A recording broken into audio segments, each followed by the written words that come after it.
মর্মান্তিক সড়ক দুর্ঘটনায় পাঞ্জা লড়ছে এক শিশুকন্যা। সড়ক দুর্ঘটনাটি সংঘটিত হয় কালাইন লক্ষ্মীপুরে বুধবার সকাল 10:15 নাগাদ। জানা গেছে, বদরপুর গামী BR44G 8915 নম্বরের দূরপাল্লার মালবাহী ট্রাক তীব্র গতিতে স্থানীয় এক স্কুল ছাত্রীকে চাকা পৃষ্ঠ করে লক্ষ্মীপুরের তাজ উদ্দিন লস্করের শিশুকন্যা বছর 6-এর রিয়ানা বেগম লস্কর দুর্ঘটনাগ্রস্ত হয়ে তাকে প্রথমে কালাইন CHCতে নিয়ে যাওয়া হয়, পরে শিলচর মেডিকেল কলেজ ও হাসপাতালে প্রেরণ করা হয়। কিন্তু কর্তৃপক্ষ গুয়াহাটিতে রেফার করেছেন বলে কালাইন CHC সূত্রে জানা গেছে। এদিকে দুর্ঘটনার পর থেকে স্থানীয় সড়ক অবরোধ করে বসেন স্থানীয় জনগণ।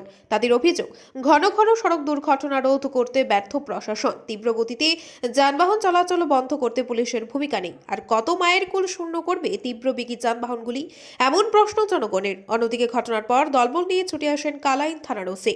পরে দুপুর 12টা নাগাদ প্রশাসনের ঊর্ধ্বতন কর্তৃপক্ষের আশ্বাসে সড়ক অবরোধ মুক্ত করেন উত্তেজিত জনতা।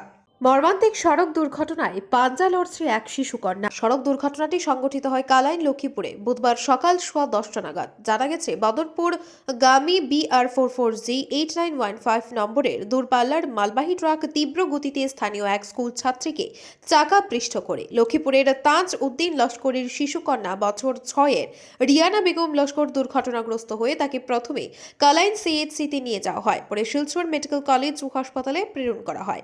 কিন্তু কর্তৃপক্ষ গুয়াহাটিতে রেফার করেছেন বলে কালাইন CHC সূত্রে জানা গেছে।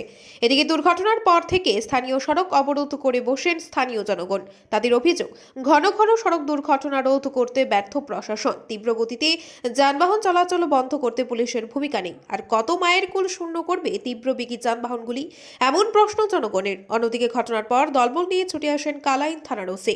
পরে দুপুর 12টা নাগাদ প্রশাসনের ঊর্ধ্বতন কর্তৃপক্ষের আশ্বাসে সড়ক অবরোধ মুক্ত করেন উত্তেজিত জনতা। ব্যুরো রিপোর্ট, আজকের বরাক। আপনারা দেখছেন আজকের Barak, a house of Adrija digital media.